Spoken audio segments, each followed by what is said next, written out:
आ गए। कैसे हैं आप सभी लोग? ये है हमारा एसएससी एमटीएस पीवाईक्यू सीरीज़ का पार्ट 12। अगर आपने बाकी पार्ट नहीं देखे हैं तो उनको भी देख लीजिए, ठीक है।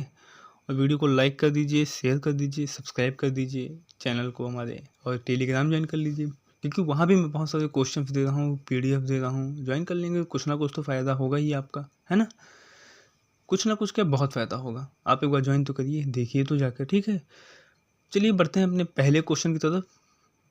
मनुष्य के शरीर में आरबीसी का निर्माण कहाँ होता है? बताइए कहाँ होता है? तो ये होता है अस्थिमज्जा में। कहाँ पे होता है? अस्थिमज्जा में। अब बताइए कि कहाँ जाकर ये नष्ट हो जाती हैं? तो ये हो जाती हैं प्लीहा में, इसे ही तिल्ली कहते हैं, ठीक है, स्प्लीन में। ओके, आगे बढ़ते हैं। संविधान के किस अनुच्छेद में समान वेतन का प्रावधान है? बताइए। तो इसका राइट आंसर हो जाएगा आर्टिकल 39। कौन से आर्टिकल में? 39 में, अनुच्छेद 39। ओके, इसमें क्या है? राज्य द्वारा अनुकरणीय कुछ बातें हैं, डीपीएसपी है ये, और इसमें है राज्य द्वारा अनुकरणीय कुछ बातें। कौन कौन सी बातें हैं? जैसे एक इम्पॉर्टेंट है 39A। तो इसमें क्या है? सभी नागरिकों को आजीविका के पर्याप्त साधन का अधिकार है। क्या है? सभी नागरिकों को आजीविका के पर्याप्त साधन का अधिकार। ओके, और 39A में क्या है? कैपिटल ए है ये। देखिए 39A जो था वो पार्ट था इसका, और 39 कैपिटल ए का मतलब हो गया ये बाद में जोड़ा गया है। कौन से अमेंडमेंट से जोड़ा गया है? 42nd अमेंडमेंट 1976 से। क्या है इसमें? इसमें है समान न्याय एवं निःशुल्क विधिक सहायता, मतलब समान न्याय मिलेगा सभी को और निःशुल्क मिलेगी आपको कानूनी सहायता, ठीक है। और इसका एक और 39D, इसमें क्या है? यही हमारा क्वेश्चन है, पुरुषों और महिलाओं को समान कार्य के लिए समान वेतन, ठीक है। यही हमारे क्वेश्चन में पूछा है कि किस आर्टिकल में है? 39 में है, वैसे 39 की डी में है। क्या है? पुरुषों और महिलाओं को समान कार्य के लिए समान वेतन। ओके, आगे बढ़ते हैं। डॉट डॉट डॉट की स्थापना सन 1867 में दादोबा पांडुरंग और उनके भाई आत्माराम पांडुरंग ने की थी। बताइए किसकी की थी? तो ये की थी प्रार्थना समाज की स्थापना। किसकी? प्रार्थना समाज की। ओके, आगे बढ़ते हैं। जिम कॉर्बेट राष्ट्रीय उद्यान भारत के किस राज्य में स्थित है? बताइए। तो ये है उत्तराखंड में। उत्तराखंड में कहाँ पे है? नैनीताल में। ओके, आगे बढ़ते हैं। भारतीय संविधान का कौन सा अनुच्छेद समान नागरिक संहिता निर्धारित करता है? तो बहुत सिंपल क्वेश्चन है, इसका राइट आंसर हो जाएगा आर्टिकल 44। डीपीएसपी है ये भी, इसको ऐसे याद कर लीजिए कि 4 सेम है, ऐसे दोनों तो समान नागरिक संहिता यूनिफॉर्म सिविल कोड हो गया हमारा। ओके, आगे बढ़ते हैं। In the afternoon of time की एक आत्मकथात्मक पुस्तक है, किसकी है? बताइए। तो ये है हरिवंश राय बच्चन की। किसकी? हरिवंश राय बच्चन जी की है। और पीटी उषा की कौन सी है? Golden girl. और श्याम पित्रोदा की बात करें तो इनको भारत की संचार क्रांति के जनक के रूप में जाना जाता है।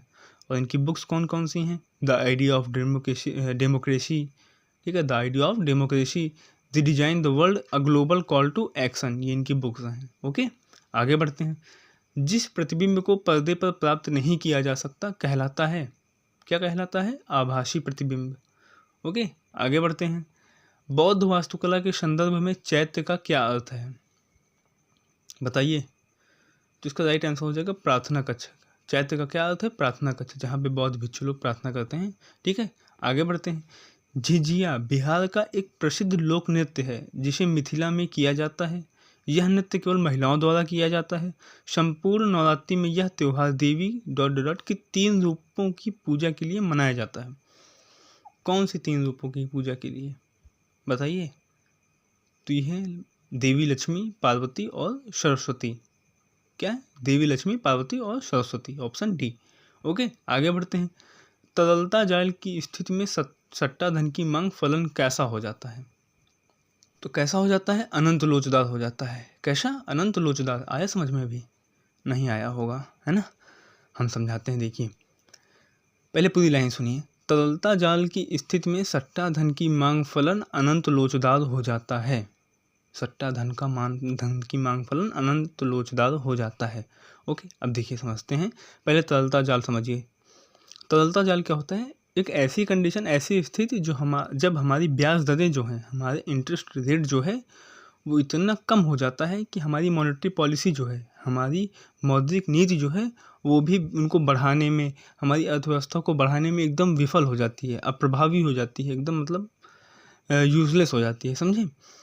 तो इस स्थिति में होता क्या है कि जो लोग हैं उनको लगता है कि ब्याज दरें इतनी कम हैं, भविष्य में बढ़ेंगी, तो वो लोग एसेट्स खरीदने में, बॉन्ड को खरीदने में पैसे नहीं इन्वेस्ट करते हैं, उसको अपने पास रख लेते हैं, इस डर से कि अभी ब्याज दरें कम हैं और फिर बढ़ेंगी तो हमारे एसेट्स जो हैं उनकी कीमतें गिर जाएंगी, हमारे बॉन्ड जो हैं उनकी कीमतें गिर जाएंगी, तो नुकसान हो जाएगा। तो लोग पैसे अपने पास रखना चालू कर देते हैं, अपने पास रखेंगे, अपने पास रखेंगे, फिर मार्केट में पैसे की कमी आएगी और पैसा आएगा तो फिर उसको अपने पास रख लेंगे, है ना। तो क्या होता जाएगा कि लोग पैसे की कमी, हमेशा नकदी की जो है वो कमी बढ़ती ही जाएगी, उसकी मांग बढ़ती ही जाएगी, लोग अपने पास रखते ही जाएंगे। और अनंत लोचदार का मतलब ही यही हुआ कि ब्याज दरों में अगर थोड़ी सी भी कमी आई तो नकदी की मांग जो है वो असीमित हो जाएगी, वो मतलब अनंत हो जाएगी, ठीक है। नकदी की मांग को एकदम अनंत बढ़ा देगा थोड़ा सा भी ब्याज दरों में परिवर्तन हुआ तो। और वही यहाँ पे कह रहा है, तरलता जाल की स्थिति में, मतलब ये ब्याज दरों की कम होने की स्थिति में सट्टा धन की मांग फलन असीमित हो जाती है। कैसी होती है? अनंत लोचदार हो जाती है। यही कह रहा है, यही हमारा है क्वेश्चन और यही उसका आंसर, उसका यही मतलब है। आया समझ में? आई होप आ गया होगा। ओके, आगे बढ़ते हैं। निम्नलिखित में से कौन सा विटामिन आयरन के अवशोषण को प्रभावित करता है? तो इसका राइट आंसर हो जाएगा विटामिन सी। विटामिन सी जो है वो हमारे फूड से आयरन निकाल मतलब फूड में जो आयरन होता है उसकी घुलनशीलता को बढ़ा देता है, जिससे शरीर जो है, हमारी बॉडी जो है उसको आसानी से एब्जॉर्ब कर लेती है, ठीक है। आगे बढ़ते हैं। रंगराजन समिति का संबंध किससे है? बताइए। तो ये है गरीबी के आकलन से, एस्टिमेशन ऑफ पॉवर्टी, ठीक है। देखिए, 2 बार रंगराजन समिति का गठन हुआ। एक बार हुआ 1992 में, किसके लिए? विनिवेश के लिए, और इसकी रिपोर्ट आई फिर अप्रैल 1993 में। फिर दोबारा कब हुआ? गरीबी मापन के लिए। कब हुआ? 2012 में हुआ। इसकी रिपोर्ट आई जून 2014 में। ओके, आगे बढ़ते हैं। निम्नलिखित में से Grammy life time achievement award प्राप्त करने वाले पहले भारतीय संगीतकार कौन थे? बताइए। तो इसका राइट आंसर हो जाएगा पंडित रविशंकर। पंडित रविशंकर को पहला लाइफ टाइम अचीवमेंट अवार्ड प्राप्त हुआ है ग्रैमी का, ठीक है। कब प्राप्त हुआ है? 2013 में प्राप्त हुआ है। और इनको टोटल 4 बार ग्रैमी मिल चुका है, और इनको एक बार और मिला था 1968 में इनके एल्बम वेस्ट मीट्स ईस्ट के लिए। ये इम्पोर्टेंट है, ठीक है। आगे बढ़ते हैं। भगत सिंह, सुखदेव और राजगुरु को ... को फांसी दी गई थी। बताइए। इसी दिन हम लोग शहीद दिवस मनाते हैं, तो ये दी गई थी 23 मार्च 1931 में, मार्च 23, 1931 में इनको लाहौर षड्यंत्र मामले में लाहौर में फांसी दी गई थी। ओके, आगे बढ़ते हैं। भारत की मानक याम्योत्तर 82.5 डिग्री भारत की किस राज्य से होकर गुजरती है? तो यहाँ राइट आंसर हो जाएगा हमारा मध्य प्रदेश। कौन कौन से राज्यों से होकर गुजरती है? उत्तर प्रदेश, मध्य प्रदेश, छत्तीसगढ़, उड़ीसा और आंध्र प्रदेश से। ओके, आगे बढ़ते हैं। प्रसिद्ध राजस्थानी लोक नृत्यांगना गुलाबो सपेरा को ... नृत्य के लिए जाना जाता है। बताइए किस नृत्य से संबंधित है गुलाबो सपेरा जी? तो ये हैं कालबेलिया से। किससे? कालबेलिया से हैं, ठीक है। ओके, आगे बढ़ते हैं। भारतीय संविधान की किस अनुच्छेद में शोषण के विरुद्ध अधिकार निहित है? बताइए। तो इसका राइट आंसर हो जाएगा अनुच्छेद 23 और 24, आर्टिकल 23 और 24। क्या है आर्टिकल 23 में? आर्टिकल 23 में है बालात श्रम पर प्रतिबंध, अर्थात बंधुआ मजदूरी पर, मतलब फोर्स्ड लेबर पर प्रतिबंध, ठीक है।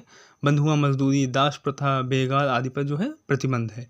और आर्टिकल 24 में क्या है? बाल श्रम पर प्रतिबंध, मतलब बच्चों के श्रम पर प्रतिबंध, मतलब 14 वर्ष तक के बच्चों को कारखाना, खान, जोखिम भरे स्थानों पर नियोजन पर प्रतिबंध। ओके, ये है आर्टिकल 24 में। आगे बढ़ते हैं। 2011 की जनगणना के अनुसार भारत में कुल जनसंख्या की दृष्टि से महाराष्ट्र किस स्थान पर है? बताइए। तो इसका राइट आंसर हो जाएगा सेकंड पर। कौन से स्थान पर? सेकंड पर है। और टॉप 5 कौन कौन से हैं हमारे? तो यूपी, महाराष्ट्र, बिहार, पश्चिम बंगाल और एमपी हमारा, मध्य प्रदेश। ओके, तो ये रहे हमारे आज के सारे क्वेश्चन। आई होप आपको अच्छे लगे होंगे। अगर अच्छे लगे हों तो वीडियो को लाइक कर दीजिए, शेयर कर दीजिए, चैनल को सब्सक्राइब कर लीजिए, टेलीग्राम ज्वाइन कर लीजिए। ओके, मिलते हैं आपसे नेक्स्ट वीडियो में। तब तक के लिए take care and bye bye.